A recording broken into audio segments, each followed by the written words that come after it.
You're not inventing the wheel or creating a brand new product. You're just like maneuvering when you drop it. Being strategic. Yeah, and people are suckers for it, you know. For the people who can't see Johnson, he's pointing at me and I'm pointing back to him. I'm not just randomly pointing at things. No, I realize because every time I'm like, Johnson.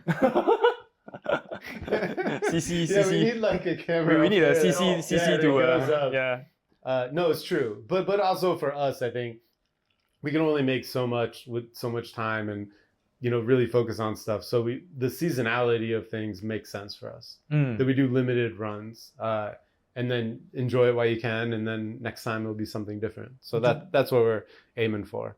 Do the owners participate in the operation of the business? So the owners, like it's really a. Or they're more production. No, it's a textbook setup because these guys, 4 of them, started the company and they each have their own special focus area. So what's the 4? Yeah, so you got Tim, who's from Australia. He's the one who created the juice core. Like, so he's the distiller. So he created all those and award-winning and really special.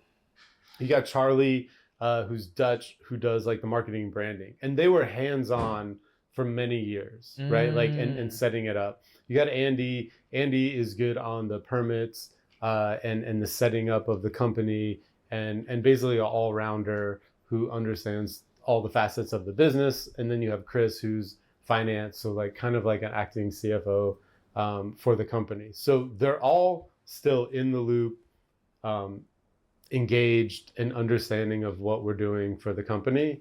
And that's very helpful because they're a resource for us ultimately, and somebody that we can go to with like, hey, this has come up. What do you think of this? So I bounce all the big strategy ideas off them and we discuss it and talk about it. So I do it internally, I do it with the directors, and then we kind of move forward with the plan.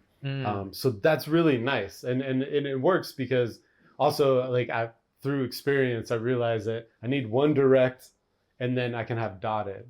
Because if you do direct, if I had 4 direct reports, conflicting maybe. Yeah, it'd be very difficult, and then to update all. So they're quite understanding and flexible on that.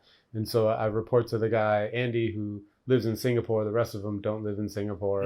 They live abroad, but are still very much in either the things that are happening in Singapore or the areas that were outside of Singapore as well. So this coming year, we're like very focused on Taiwan and Japan. Those will be our main markets moving forward. And we're already there. We're already set up. We have distributors. But we want to kind of like double down on the activities and the stuff that we do. And it makes sense because you look at the other big players, not too big, but like big players, they want to be in Asia, right? We're already in Asia. We're already in Singapore. And we are in other areas of Asia. And so we have the advantage. And we're a spirit made in Asia. And so we want to really leverage that and move in and do as much branding that we can to let people know who we are and what we do. But all 4 of them, they are not from Singapore, but what was the original idea of why all of them want to start from Singapore? Because I think European, they are very proud of their own heritage, or Australian, right? They want to like, hey, I'm from my own country, I want to build it from there. I think you kind of, I don't know, maybe from my experience, you got to leave that at the door. You're in Singapore, which is a place I love, a place I consider a second home, and a country that welcomes foreigners to come and set things up. Oh, the MNC policy is good, man. I mean, what other, but also the people like accept that is what it is. And so you wouldn't find that in a lot of other places. And so these guys were all in Singapore at one time and met and talked about setting up a gin distillery, and then were able to, with their resources and their know-how, to do it. And that's why we're called like the original Singapore gin. We're not trying to claim anything else than what we really were. And I think with those different guys, they were able to execute it and do it.